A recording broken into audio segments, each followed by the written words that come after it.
Olá, bem-vindos a mais uma análise aprofundada aqui com a gente. Olá. Hoje o papo é sobre um material, fundamental. Alguns trechos de um livro bem importante sobre inteligência artificial. É um texto acadêmico, sim, um pouco mais denso talvez. É verdade. Mas a nossa missão aqui é tirar o sumo, sabe? As ideias principais, aquilo que ajuda a gente a entender o que está por trás desse termo tão falado. Inteligência artificial. Exatamente, acho que a ideia é essa mesmo, desmistificar um pouco a IA, olhar para os conceitos centrais, né? Aquilo que forma a base da área. Tipo, como é que uma máquina pode pensar? Ou, talvez, melhor, agir de forma racional? Isso. Como elas resolvem problemas, como aprendem com dados. Sim, como são construídas desde o básico, tipo, como a gente define inteligência artificial, até como elas lidam com a incerteza, que é, onipresente no mundo real. Perfeito. Então, vamos começar a desembrulhar isso aí. Para começar, como é que a gente define IA? O livro já adianta que não tem uma resposta única, né? Não mesmo. São várias abordagens, na verdade. Uma delas é a de agir como humano. Lembra do famoso teste de Turing? Ah, claro. A máquina tentando se passar por um humano numa conversa, né? Isso. Para conseguir isso, a máquina precisaria de várias coisas.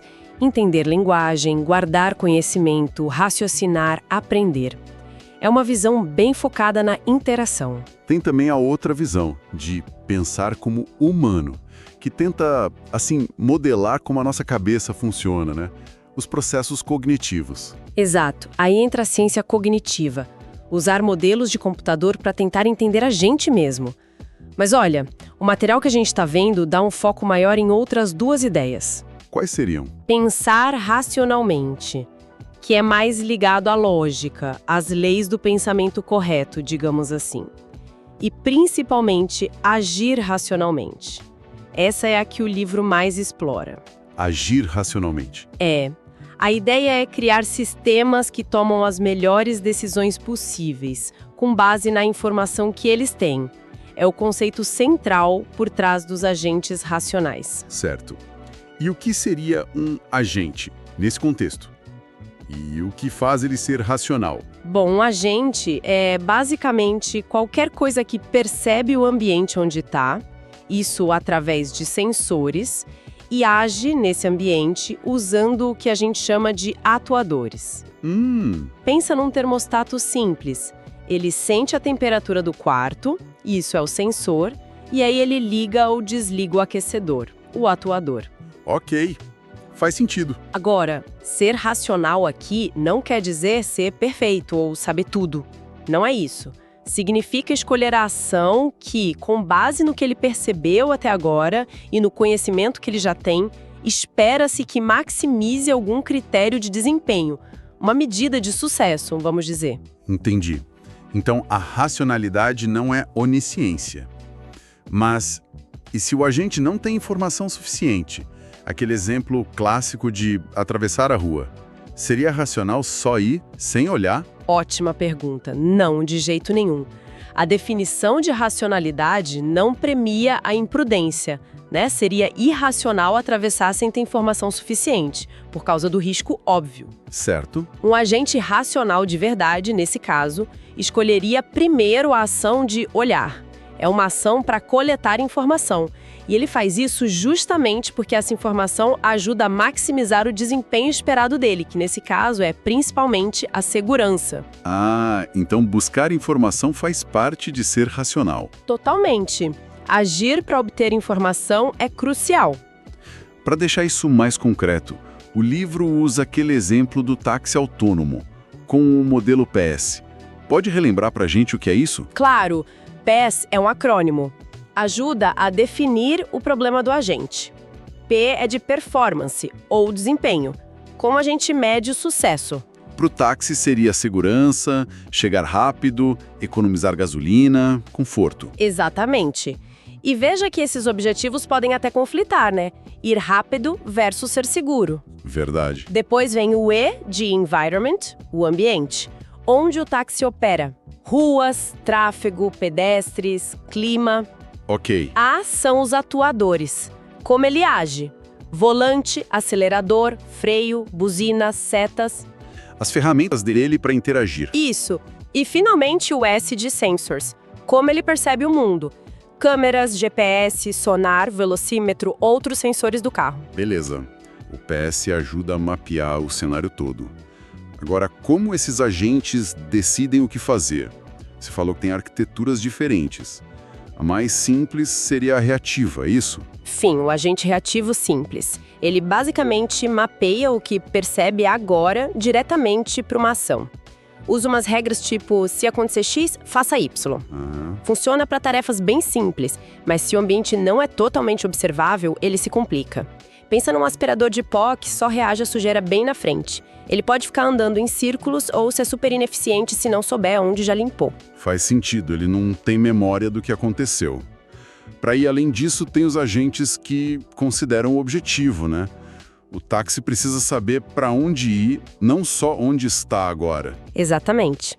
Esses são os agentes baseados em objetivos. Eles precisam ter uma meta definida para tomar decisões mais complexas, como escolher qual rua pegar para chegar no destino. Ok. Mas aí surge outra questão. E se tem vários objetivos que conflitam? Chegar rápido versus dirigir com segurança, por exemplo. Ou se o sucesso de uma ação não é 100% garantido. É aí que entram os agentes baseados em utilidade, imagino eu. Precisamente. Esses vão um passo além. Eles não têm só um objetivo, eles têm uma função de utilidade. Essa função diz o quão bom ou desejável é um certo estado do mundo, ou um resultado. Ah, tipo, dar uma nota para cada situação. Exato. Isso permite lidar com objetivos conflitantes, qual deles vale mais para mim agora, e também com a incerteza. Qual ação tem a maior chance de me levar para o melhor resultado esperado? Eles escolhem a ação que maximiza essa utilidade esperada. É bem parecido com como a gente toma decisões na vida real, né? Pesando prós e contras de acordo com o que a gente valoriza. Entendido. Então temos agentes que percebem, agem racionalmente, buscando objetivos ou maximizando essa utilidade. Mas quando o problema é bem complexo, tipo achar a melhor rota num mapa gigante, como eles encontram a solução na prática? Isso nos leva para a ideia de busca, é isso? Correto. Muitos problemas importantes em IA podem ser vistos, ou melhor, formulados como problemas de busca. Formular o problema. Sim, primeiro a gente precisa definir formalmente qual o estado inicial, onde a gente começa, quais são as ações possíveis em cada estado, para onde podemos ir, qual o resultado de cada ação, o que acontece se eu for por aqui, como a gente sabe que chegou no objetivo e qual o custo de um caminho, quanto custa cada passo ou o caminho todo. Aqueles exemplos do livro ajudam a visualizar bem isso. Achar o caminho de Arad até Bucareste, no mapa da Romênia. Isso. Ou resolver o quebra-cabeça de 8 peças deslizando os números. Exatamente. Uma vez que o problema está formulado assim, a gente aplica algoritmos de busca. As estratégias mais básicas são as chamadas não informadas. Elas só usam a definição do problema mesmo, sem nenhuma dica extra sobre qual caminho parece ser melhor. Tipo a busca em largura, a BFS? Isso, a busca em largura BFS é um exemplo clássico. Ela vai explorando a árvore de possibilidades nível por nível. Primeiro todos os vizinhos do início, depois todos os vizinhos desses vizinhos, e assim por diante. A BFS é legal porque ela acha a solução com menos passos, né? Se todos os passos custarem a mesma coisa. Mas o problema é o custo computacional. Tempo e memória podem explodir, crescer exponencialmente. Sim, esse crescimento exponencial é o grande gargalo de muitas buscas. É um desafio enorme. Outra estratégia não informada importante é a busca de custo uniforme, a UCS. Ah, sim. Em vez de ir por nível, a UCS sempre escolhe expandir o caminho que tem o menor custo acumulado desde o início. Isso garante que ela vai achar a solução de menor custo total, mesmo que os passos tenham custos diferentes. Mas ela também pode sofrer com a complexidade, especialmente em termos de memória. E é aí que a coisa fica mais inteligente, digamos assim, com a busca informada ou heurística.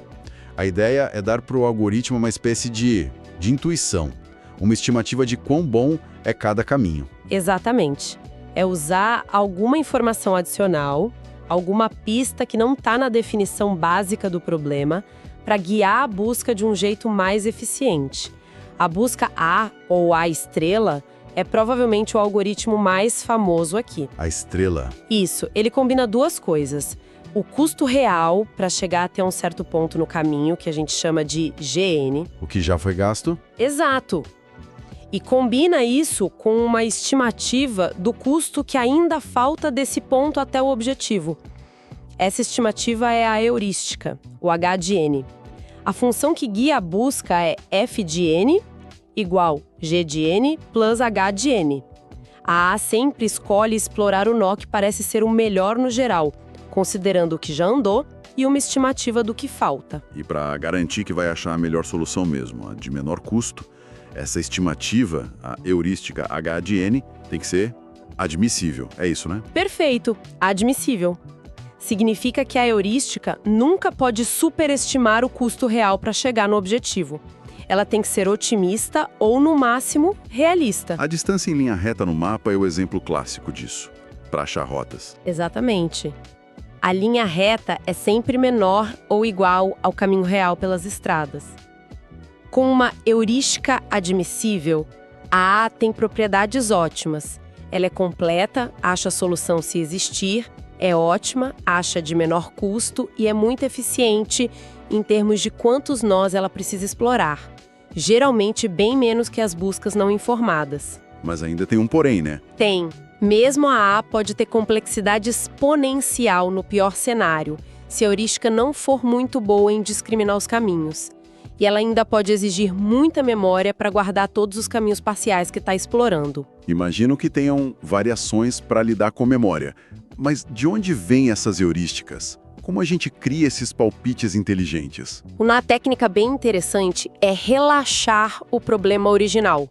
Simplificar ele, tirando algumas das regras ou restrições. Relaxar o problema, como assim? Pega o quebra-cabeça de 8 peças. Uma heurística é contar quantas peças estão fora do lugar certo. Isso ignora a regra de que você só pode mover uma peça para o espaço vazio. É uma versão relaxada do problema. Ah, entendi. Outra heurística é a distância Manhattan. Somar as distâncias horizontal mais vertical de cada peça até onde ela deveria estar. Isso ignora que as peças se bloqueiam. Essas simplificações geram estimativas que são admissíveis e ajudam a guiar a busca A eficientemente. Fascinante isso. Como simplificar ajuda a resolver o complexo.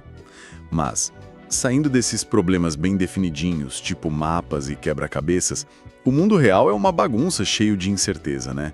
Como a IA lida com isso? A gente quase nunca tem certeza absoluta das coisas. Aí entra outra ferramenta matemática fundamental, a teoria da probabilidade. Ela dá pra gente um jeito formal de representar e raciocinar com graus de crença, em vez de só trabalhar com verdadeiro ou falso. Graus de crença. Tipo, qual a chance de algo ser verdade? Exatamente. Os axiomas da probabilidade, as regras básicas, são essenciais para garantir que o raciocínio sobre incerteza seja coerente.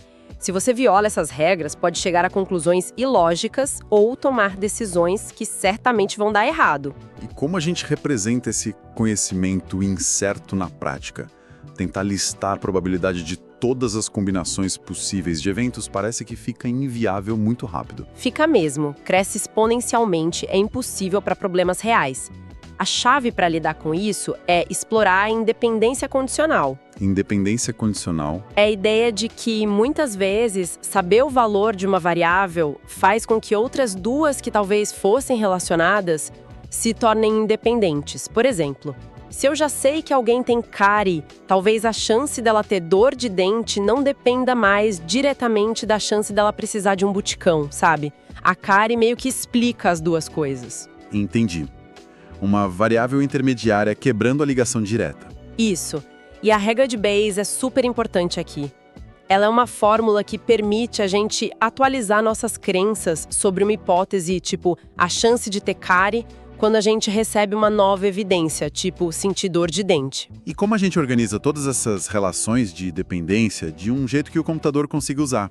A resposta para isso são as redes bayesianas. Elas são como mapas gráficos dessas dependências, são grafos direcionados, onde cada nó é uma variável, cárie, dor de dente, buticão, e as setas mostram as influências diretas. Ah, então a estrutura do grafo já mostra as relações de independência. Exatamente, a estrutura visual codifica as independências condicionais.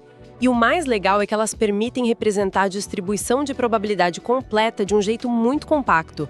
A gente só precisa especificar a probabilidade de cada nó, dado o valor dos seus pais diretos no grafo. São as tabelas de probabilidade condicional locais. Parece bem mais gerenciável do que a tabela completa gigante.